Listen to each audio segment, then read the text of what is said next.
채널K 뉴스입니다.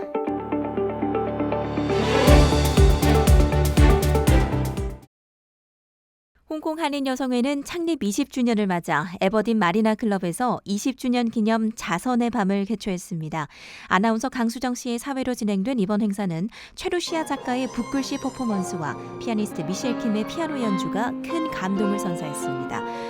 김영현 작가의 그림, 윤상현 작가의 다랑아리, 최루시아 작가의 붓글씨 작품이 자선 경매를 통해 판매됐는데요. 수익금은 홍콩 한국국제학교와 홍콩 장애 아동복지센터에 기부될 예정입니다. 4월 1일부터 10일까지 청명절과 부활절 연휴 기간 동안 약 903만 명의 홍콩 거주민과 방문객이 국경 검문소를 통과할 것으로 예상됩니다. 2019년 1,070만 명을 기록했던 코로나19 이전 시기와 거의 비슷한 수준을 회복하는 수치입니다. 이민국은 903만 명의 여행자 중 83.5%인 754만 명이 육로 검문소를 통과할 것이라며 그중 로우 검문소의 경우 하루 평균 약 22만 명, 10일간 약 220만 명이 방문해 가장 붐빌 것으로 예상했습니다. 사람들이 가장 많이 몰릴 것으로 보이는 날은 4월 7일과 4월 10일인데요. 이날 육로 검문소를 이용하는 출입국 이용객은 약 52만 명에 달할 것으로 보입니다. 캐세이퍼시픽 항공이 자매사인 홍콩 익스프레스를 통해 홍콩 부산, 홍콩 제주 노선 운항을 각각 주 4회, 주 3회씩 시작했습니다. 홍콩 부산 노선은 화목 토일, 홍콩 제주 노선은 화목 1회 운항됩니다. 캐세이퍼시픽의 학생 요금 또한 적용되는데 만 12세부터 31세까지 국내외 학생들을 대상으로 유학, 여행, 어학연수 등 다양한 여행들이 이에 해당됩니다. 또 홍콩 익스프레스 코드쉐어 항공편을 예약해도 기존 캐세이퍼시픽 회원 혜택인 마일리지, 등급 포인트 적립은 물론 라운지 이용까지 동일하게 누릴 수 있습니다.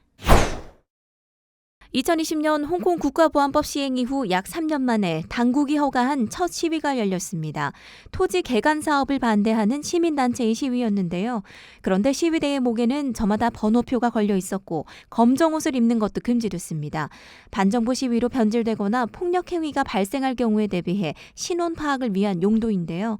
인원도 100명 이내로 엄격히 제한됐고 폴리스 라인도 지켜야 했습니다. 행정장관은 공공질서와 안보를 해치지 않는 선에서 모든 공공활동을 보장한다고 자평했지만 민주주의를 억압한다는 국제적 비난에 부담을 느껴 보여주기용 행정이 아니냐는 지적이 나오고 있습니다. 4월 1일은 장국영이 떠난 지 20주년이 되는 날이었습니다. 영화 배우 겸 가수로 전 세계인들의 사랑을 받던 그를 여전히 그리워하는 사람이 많은데요. 홍콩 센트럴 지하철 역사를 비롯해 샤틴 홍콩 문화박물관, 올림픽역 대형 쇼핑몰 등 곳곳에서 그의 삶을 회고하는 전시와 공연이 열렸습니다.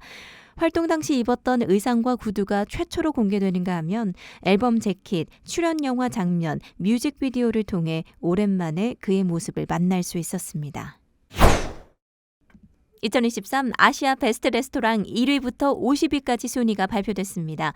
홍콩 레스토랑 5곳이 순위에 올랐는데요. 카프리스 49위, 모노 41위, 윙 37위, 네이버후드 29위, 그리고 더 체어맨이 13위로 선정됐습니다. 지난해 48위였던 오토에메쪼 본바나는 59위로 밀려났습니다. 올해 심사에는 총 300여 명의 업계 전문가와 비평가, 셰프, 레스토랑 운영진 및 미식가들이 함께했습니다. 중국 최대 전자상거래 플랫폼 알리바바의 물류 부문이 홍콩 증시 상장을 목표로 본격적인 준비에 착수했습니다. 중국 국제금융 CICC와 시티그룹이 함께 절차를 진행하고 있는 것으로 알려졌습니다. IPO 규모에 관해서는 알려진 바가 없고 구체적인 상장 시기 역시 시장 상황에 따라 유동적이지만 이르면 올해 말쯤 이루어질 것으로 보입니다.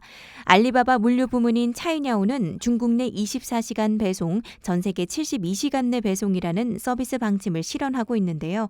지난해 말 기준 15개 집중 물류 처리 센터를 직접 운영하며 전 세계 500개 물류사와도 제휴를 맺고 있습니다. 홍콩의 2월 소비자 물가 지수가 지난해 같은 기간 대비 1.7% 상승했습니다.